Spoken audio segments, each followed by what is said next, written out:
There have been hundreds of Spider-Man villains throughout the years, but only some of them have actually stuck around, while others fall into obscurity. So here are the top 10 most obscure Spider-Man villains of all time. At number 10 we have Mindworm. First introduced in 1974's Amazing Spider-Man number 138, Mindworm is a mutant who has the ability to absorb the psionic energy from his targets and sap their energy, and absorb that energy for himself. The first time he uses this power is on his own mother, who he accidentally kills by draining all of her energy in one go. This traumatic event drives his father into shock, causing him to run into traffic, killing him as well. Mindworm has a tough life in and out of orphanages and homeless shelters, and eventually has a run-in with Peter Parker while he's living in a neighboring apartment. But when Parker notices Mindworm's attempts at draining his psionic energy, he knocks out the villain, who is then taken to prison. Soon after this, Mindworm reforms and becomes good, but is killed by a street gang after having never actually killed anyone using his powers other than his own mother. Honestly, it's a really sad story, and I don't know why they had to do him that bad, but that's Mindworm.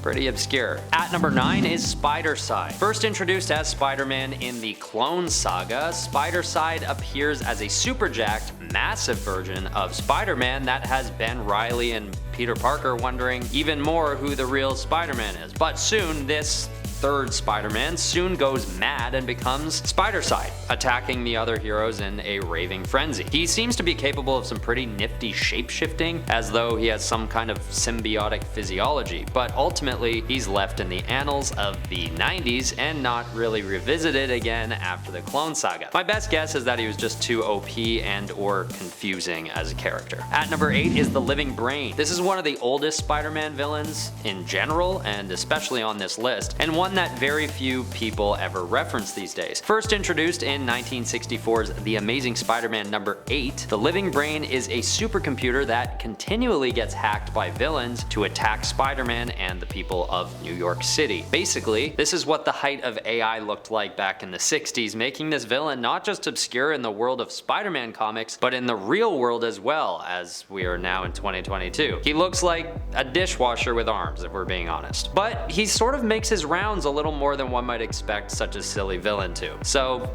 I held him back on the list a little bit. At number 7 is Typeface. This guy really confuses me because although his name is ridiculous and he doesn't actually have any powers at all, he still shows up a decent amount in various comics. First appearing in the year 2000, Gordon Thomas is radicalized after he returns from the Vietnam War and his wife immediately leaves him, taking their child with her. He then becomes a sign maker and goes off to be a criminal with letters drawn on his face. And he actually defeats Spider-Man during their first encounter by throwing letters at him, which doesn't make any sense to me, honestly. But what's even weirder is that he returns as a good guy during the Civil War Frontline storyline and fights alongside some pretty well-respected heroes like Battlestar and Solo, before he's ultimately killed by Venom while facing off against the Secret Avengers. At number 6 is the Ringer. This is one of those characters that we can basically assume was named before his powers were decided, because ultimately it's a pretty ridiculous power and suit design, especially in the early days. He basically just shoots rings at his enemies, which can do anything between entrapping the target to exploding on impact to freezing. The first time we really encounter the Ringer, he's taken out pretty quickly by not Spider-Man but Nighthawk, losing some teeth in the battle and spending a lot of time in jail. He's then eventually killed by Scourge when he's called to a bar with a group of other villains, which ends up being a trap. Later, however, it's revealed that he doesn't actually die and is revived by AIM agents who give him a cyborg body, and he's renamed Strikeback. With a big enough power boost and a totally different mantle to make him a whole different character from the Ringer is essentially lost to obscurity, making him one of the most long-lost Spider-Man villains of all time. At number 5 we have Frank Oliver, aka Kangaroo. This guy's power is basically artificially enhanced legs. And aside from that, he's just known to be a very skilled boxer who is banned from the sport after seriously injuring one of his opponents. But the way that he gets this sort of of lame jumping power is when Jonas Harrow approaches him and offers him the powers in exchange for his cooperation in a highly dangerous heist. While he's infiltrating the Hudson nuclear laboratories to steal some radioactive something or other, Spider-Man swoops in to try and stop him. Well, not stop him, but to save his life, because the room he's breaking into is so radioactive that it disintegrates him immediately upon entry, and Spider-Man watches on in horror as this happens. The Kangaroo Mantle has a couple other appearances, but as far as I'm concerned, this event marks the end for the villain and leaves him behind in the void of obscurity. At number 4 is Walrus, another very strange villain based on an animal that seems to have been picked out of a hat. This New York City carpenter's journey in petty crime starts when his uncle gives him powers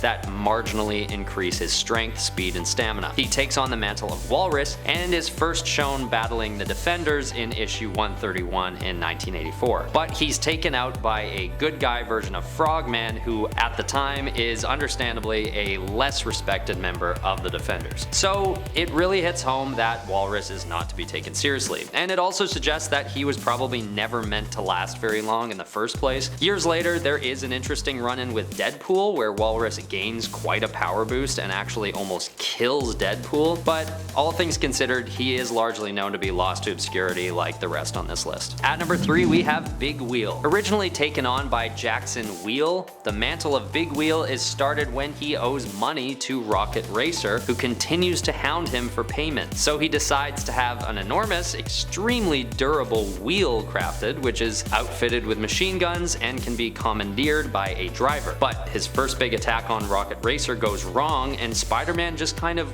watches it all go down. Basically, it ends in Big Wheel careening into the Hudson River. But he survives because the wheel is airtight, so he had that covered. Later, Big Wheel reforms himself and even teams up with Spider-Man at one point. Honestly, he's actually somewhere between obscure and quite prevalent depending on how you look at his legacy, because even though he seldom ever appeared in the Spider-Man comics, he has gone down as one of the most enjoyed obscure villains among Spider-Man fans. Okay, coming in at number 2 is Hypno Hustler. This guy is first introduced in 1978 and has a pretty short shelf life, like 1 issue short. Maybe with a couple more later on, but that's his main introduction. That's the only time we really see him. His powers are basically that he can hypnotize audiences at his shows using his hypnotic guitar. Playing alongside his band, the Mercy Killers, Hypno Hustler is first caught taking money and valuables from others in the audience at what appears to be their own will. But alas, it is hypnosis. He's also got these hypno boots that emit knockout gas and have retractable knives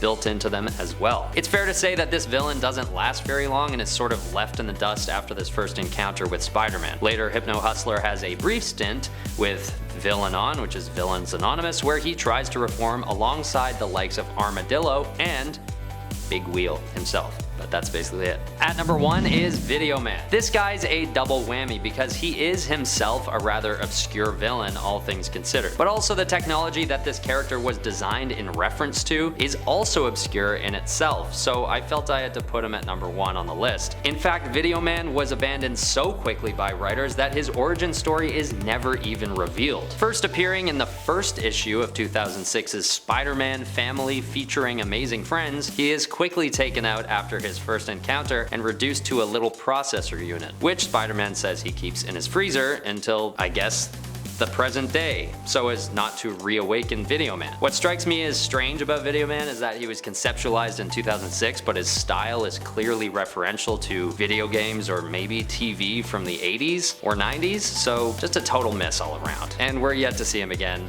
after his first fateful encounter in 2006. Alright, that was the list. Thanks for watching, and please leave a comment with your thoughts. I want to know about more obscure villains from Spider-Man if you know of any. I'll do my best to answer you as usual. This has been Top 10 Nerd, and I've been your host, Ben Ball. You know the rest. Take it easy.